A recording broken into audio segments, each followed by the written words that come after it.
കൃഷി മാസ്റ്ററിൻ്റെ പുതിയൊരു ലക്കത്തിലേക്ക് ഏവർക്കും സ്വാഗതം. നമ്മുടെ വീട്ടുമുറ്റത്ത് ഒരു ചെറിയ രീതിയിൽ അടുക്കളത്തോട്ടം ഒരുക്കുന്നവരെ ഏറെ ബുദ്ധിമുട്ടിക്കുന്ന ഒന്നാണ് നാം നട്ടു വളർത്തുന്ന പച്ചക്കറി ചെടികളിലെ കീടശല്യം.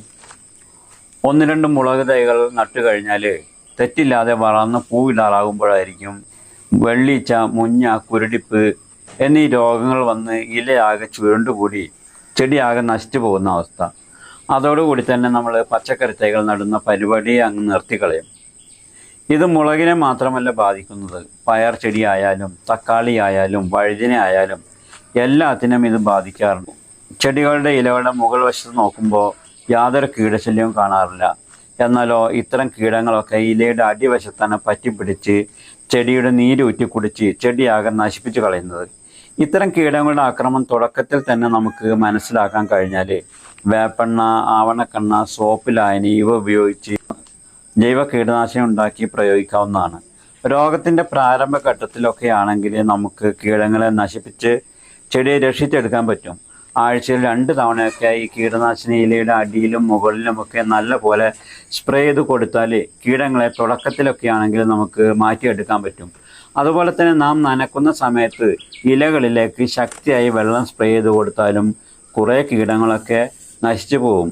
എല്ലാത്തിലും ഉപരിയായിട്ട് എല്ലാ ദിവസവും നമ്മൾ പച്ചക്കറി ചെടികളെ നിരീക്ഷിക്കുകയാണെങ്കിൽ ഒരുവിധം കീടബാധയൊക്കെ നമുക്ക് പെട്ടെന്ന് മനസ്സിലാക്കാൻ കഴിയും.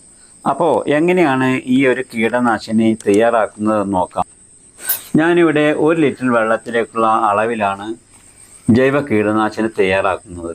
ആദ്യം തന്നെ വേപ്പെണ്ണ ഒരു 10 ml എടുക്കണം. വേപ്പെണ്ണ പല ബ്രാൻഡ് പേരുകളിലും വളങ്ങളും കീടനാശിനിയും ഒക്കെ വിൽക്കുന്ന ഷോപ്പിൽ നിന്നും നമുക്ക് വാങ്ങിക്കാൻ കിട്ടും. നിങ്ങൾക്ക് ചെറിയൊരു അടുക്കളത്തോട്ടം ഉണ്ടെങ്കിൽ തീർച്ചയായും ഒരു 100 ml ഒരു ചെറിയ ബോട്ടിലെങ്കിലും വാങ്ങി വെക്കുന്നത് നല്ലതാണ്. അപ്പോൾ 10 ml വേപ്പെണ്ണ ഈ ഒരു പാത്രത്തിലേക്ക് ഞാൻ ഒഴിക്കുന്നുണ്ട്. അടുത്തതായി നമുക്ക് വേണ്ടത് ആവണക്കെണ്ണയാണ്. ഒരു 5 ml ആവണക്കെണ്ണ അളന്നെടുത്ത് വേപ്പെണ്ണയുടെ കൂടെ ഞാൻ ഒഴിച്ചു കൊടുക്കുന്നുണ്ട്. ആവണക്കെണ്ണ മെഡിക്കൽ ഷോപ്പുകളിൽ നിന്ന് നമുക്ക് വാങ്ങിക്കാൻ കിട്ടും. മിക്കവാറും എല്ലാവരുടെ വീടുകളിലും ആവണക്കെണ്ണ ഉണ്ടാവാൻ സാധ്യതയുണ്ട്. ആവണക്കെണ്ണ 50 ml ചെറിയ ബോട്ടിലിന് 45 രൂപയോ വിലയുള്ളൂ. അടുത്തതായി ചേർക്കേണ്ടത് ഒരു 15 ml സോപ്പ് ലായനിയാണ്. അത് ബാർ സോപ്പ് ആയാലും വളരെ നല്ലത്. അതിന് പകരം ഡിഷ് വാഷോ ഹാൻഡ് വാഷോ അങ്ങനെ എന്തായാലും 15 ml നാം എടുത്തു വെച്ച വേപ്പെണ്ണയുടെ കൂടെ ചേർത്ത് നല്ല പോലെ ഒന്ന് മിക്സ് ആക്കി കൊടുക്കണം. സോപ്പ് ലായനി ചേർത്താൽ മാത്രമേ വേപ്പെണ്ണ വെള്ളത്തിൽ ലയിച്ച് കിട്ടുകയുള്ളൂ. അല്ലെങ്കിൽ വേപ്പെണ്ണ വെള്ളത്തിൻ്റെ മുകളിൽ ഇങ്ങനെ പൊങ്ങി കിടക്കും. ഇനി നാം തയ്യാറാക്കി വെച്ച കൂട്ട് 1 ലിറ്റർ വെള്ളത്തിലേക്ക് ഒഴിച്ച് ഒന്നുകൂടി നല്ലപോലെ മിക്സ് ചെയ്തതിനു ശേഷം ഒരു സ്പ്രേ ബോട്ടിലേക്ക് ഒഴിച്ച് മുളക് ചെടിയുടെയും തക്കാളിയുടെയും വഴുതിനയുടെയും ഒക്കെ ചെടികളുടെ ഇലകളിലേക്ക് നല്ല പോലെ ചെടി കുളിച്ച് നിൽക്കുന്ന പോലെ സ്പ്രേ ചെയ്ത് കൊടുത്തോളൂ. സ്പ്രേ ചെയ്യുമ്പോൾ വെയിലില്ലാത്ത സമയങ്ങളിൽ ഒന്നുകിൽ രാവിലെയോ അതല്ലെങ്കിൽ വൈകിട്ടോ സ്പ്രേ ചെയ്ത് കൊടുക്കാൻ ശ്രദ്ധിക്കണം. ഇനിയിപ്പോൾ മഴ സമയമാണെങ്കിൽ മഴയില്ലാത്ത സമയത്ത്, അതായത് ഇത് സ്പ്രേ ചെയ്ത് കൊടുത്താൽ ഒരു 2 മണിക്കൂർ നേരമെങ്കിലും മഴ ഇല്ലാതെ ഇരുന്നാൽ മാത്രമേ ഇത് ചെടികളിൽ എഫക്റ്റ് ആവുകയുള്ളൂ. ഈ ഒരു ജൈവ കീടനാശിനി കീടശല്യത്തിൻ്റെ പ്രാരംഭഘട്ടത്തിൽ മാത്രമേ നമുക്ക് ഉപകരിക്കുകയുള്ളൂ. ഇനി നിങ്ങളുടെ ചെടികളിൽ വെള്ളീച്ച ശല്യം രൂക്ഷമായിട്ടുണ്ടെങ്കിൽ ഈ ഒരു വേപ്പെണ്ണ മിശ്രണം കൊണ്ട് മാറ്റിയെടുക്കാൻ സാധിക്കില്ല. അത്തരം അവസരങ്ങളിൽ വെള്ളീച്ച, മുഞ്ഞ, മീലിബഗ്, അതുപോലെ ഇലപ്പൻ തുടങ്ങിയ സോഫ്റ്റ് സ്കിന്നുള്ള കീടങ്ങളെ നിയന്ത്രിക്കാൻ കഴിയുന്ന മറ്റൊരു കീടനാശിനിയാണ് വെർട്ടിസീലിയം. ഇത്തരം കീടങ്ങളെ നശിപ്പിക്കാൻ കഴിയുന്ന നല്ല ഒരു കുമിൾനാശിനിയാണ് വെർട്ടിസീലിയം അഥവാ വെർട്ടിസീലിയം ലക്കാനി.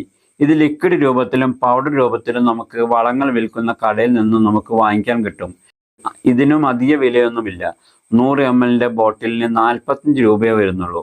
നിങ്ങൾക്കൊരു പച്ചക്കറി തോട്ടം ഉണ്ടെങ്കിൽ ഇതൊക്കെ നമുക്ക് എന്നും സ്റ്റോക്ക് ചെയ്യേണ്ട ഐറ്റംസ് ആണ്. ഇത് തയ്യാറാക്കുന്നത് 1 ലിറ്റർ വെള്ളത്തിലേക്ക് 2 ml വെർട്ടിസീലിയം മിക്സ് ചെയ്ത് അതിലേക്ക് കുറച്ച് ശർക്കര കൂടി ചേർത്ത് മിക്സ് ചെയ്ത ശേഷം ഇലയുടെ അടിവശത്തും മുകളിലുമൊക്കെ ആവുന്ന പോലെ സ്പ്രേ ചെയ്ത് കൊടുക്കാം. ചെടികൾ വളർന്നു വരുമ്പോൾ തന്നെ ഇതേപോലെയുള്ള സ്യൂഡോമോണസ്, വെർട്ടിസീലിയം, ബിബേറിയ, വേപ്പെണ്ണ, അതുപോലെ കഞ്ഞിവെള്ളം ഒന്നുമില്ലെങ്കിലും വെറുതെ സോപ്പ് ലായനിയെങ്കിലും സ്പ്രേ ചെയ്ത് കൊടുത്താൽ കീടശല്യം മൂർച്ഛിക്കാതെ എല്ലാതരം പച്ചക്കറികളെയും നമുക്ക് രക്ഷപ്പെടുത്താൻ പറ്റും. അപ്പോൾ നിങ്ങളും ഇതേപോലെ നമ്മുടെ അടുക്കളത്തോട്ടം കൂടുതൽ കരുത്തായി വളരാനായിട്ട് ഒന്ന് ശ്രമിച്ചു നോക്കൂ. ഇനി മറ്റൊരു കൃഷി അറിവുമായി വീണ്ടും കാണാം. Okay, thank you.